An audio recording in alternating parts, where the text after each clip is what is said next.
হরে কৃষ্ণ। গীতগোবিন্দ ও জগন্নাথ। একসময় উড়িষ্যার অধিবাসীগণের মধ্যে কবি জয়দেব রচিত গীতগোবিন্দের গীতিগুলি খুবই প্রসিদ্ধি লাভ করে। পুরীর কাছে ছোট একটি গ্রামে পদ্মা নামে একটি বালিকা থাকত। সে ছিল বাগান পরিচর্যাকারী মালির কন্যা এবং গীতগোবিন্দ গানে খুব পারদর্শী ছিল।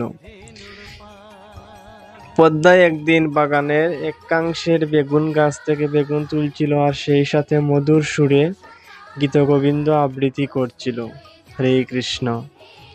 মন্দিরে শ্রী জগন্নাথ যখন গীতগোবিন্দের এই গীতি শ্রবণ করলেন, তিনি আর নিজেকে মন্দিরে আবদ্ধ রাখতে পারলেন না। তৎক্ষণাৎ তিনি বেদি ত্যাগ করে পদ্মা যেখানে গান গাইছিল সেই বাগানে গমন করলেন।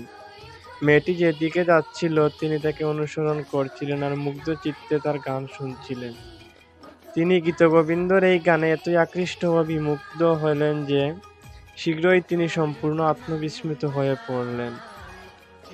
যখন তিনি মেয়েটিকে এইভাবে অনুসরণ করছিলেন, তখন এক সময় কাঁটাযুক্ত একটি বেগুন গাছে তার বস্ত্র আটকিয়ে ছিঁড়ে গেল আর তার উত্তরীয়টি মাটিতে পড়ে গেল। কিন্তু প্রভু গীতগোবিন্দ শ্রবণে এতই তন্ময় হয়ে গিয়েছিলেন যে তিনি এসব কিছুই লক্ষ্য করলেন না। কিছু সময় পর পদ্মার জুড়িটি বেগুনে ভর্তি হলো। হরে কৃষ্ণ, জয় জগন্নাথ। সে বাগান থেকে চলে গেল। পদ্মার গান শ্রবণ করে পূর্ণ পরিতৃপ্ত চিত্তে শ্রী জগন্নাথ মন্দিরে ফিরে এলেন।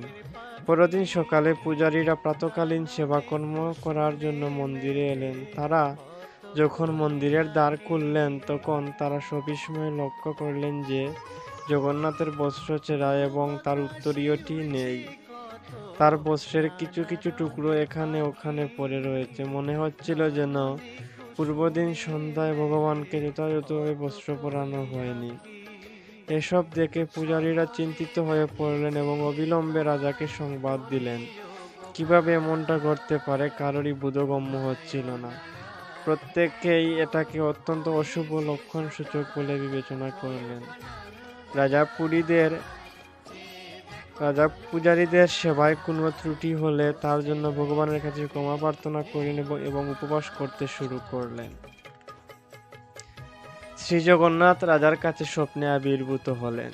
হে রাজা, বিচলিত হওয়ার কারণ নেই। আমার মহান ভক্ত জয়দেব রচিত গীতগোবিন্দ আমার অত্যন্ত প্রিয়। আমি এটি শ্রবণ করতে অত্যন্ত পছন্দ করি। গত রাত্রে গ্রাম্য বালিকা খুব সুন্দর সুরে গীতগোবিন্দ গাইছিল। আমি তার গানে আকৃষ্ট হয়ে পড়ি এবং তার গান শ্রবণ করার জন্য মন্দির ত্যাগ করি। আমি যখন বেগুন খেতে তাকে অনুসরণ করছিলাম, তখন বেগুন গাছের কাঁটায় আমার পোশাক ছিঁড়ে যায় এবং আমার উত্তরীয় বস্ত্রটি সেই বেগুন খেতে পড়ে যায়। এজন্য তোমাদের আদৌ বিচলিত হবার কোনো কারণ নেই। এসবে তোমাদের কোনো দোষ নেই। কিন্তু তোমাদের কাছে আমার অনুরোধ, ওই বালিকাটিকে প্রতিদিন মন্দিরে নিয়ে এসে আমার সামনে গান করতে বলো। আমি বিশ্রামের গ্রহণের পূর্বে তার গান শ্রবণ করব। অবিলম্বে রাজা পদ্মাকে খুঁজে নিয়ে আসতে লোক পাঠালেন। যখন তারা তার বাড়িটি খুঁজে সেখানে গেল, তারা বাড়ির বাগানে ভগবানের উত্তরীয় পড়ে থাকতে দেখল। রাজা যখন একথা শুনলেন, তখন তিনি খুব বিস্মিত হলেন। এটি সত্যিই সত্য প্রতিপন্ন হচ্ছে যে প্রভু গত রাত্রে তাদের বাগানে গিয়েছিলেন। শ্রী জগন্নাথের প্রতি রাত্রে পদ্মার কাছ থেকে গীতগোবিন্দ গান শ্রবণের অভিপ্রায় রাজা পূর্ণ করতে চাইলেন। তিনি নিজে পদ্মার বাড়িতে গেলেন এবং তার স্বপ্নের কথা এবং তার গান শোনার জন্য ভগবানের অভিলাষের কথা তাকে বললেন। তিনি তাকে বললেন যে তার আপত্তি না থাকলে সে এসে পুরীতে থাকতে পারে। তার ও তার পরিবারের সকলের পুরীতে বাস করার সকল সুযোগ সুবিধার বন্দোবস্ত করে দেওয়া হবে। রাজা জানালেন, তখন সে প্রতিদিন শ্রী জগন্নাথের সামনে গীতগোবিন্দ গেয়ে শোনাতে পারবে। একথা শুনে পদ্মা খুবই আনন্দিত হলো। তার কতই না সৌভাগ্য যে ভগবান নিজে তার কাছ থেকে গীতগোবিন্দ গান শ্রবণ করবেন। ফলে পদ্মা তার পরিবারের সকলকে নিয়ে পুরীতে গিয়ে শ্রী জগন্নাথের সেবা করতে সম্মত হলো। শীঘ্রই তারা সকলে পুরী এসে রাজার সঙ্গে সাক্ষাৎ করল। রাজা তাদের সকলকে পুরীতে বাস করার সকল সুব্যবস্থা করে দিলেন এবং পদ্মাকে শ্রী জগন্নাথের সামনে গীতগোবিন্দ গান করার বিশেষ সেবা দিলেন। সেই থেকে ভগবানের বিশ্রাম গ্রহণের পূর্বে তাকে গীতগোবিন্দ গানকে রাজা অত্যন্ত সমাদর ও মর্যাদা দেন। তিনি এই গান গাইবার সময়ও কিভাবে গাইবে তার উপযুক্ত পদ্ধতি সবই নির্ধারণ করে দিয়েছিলেন।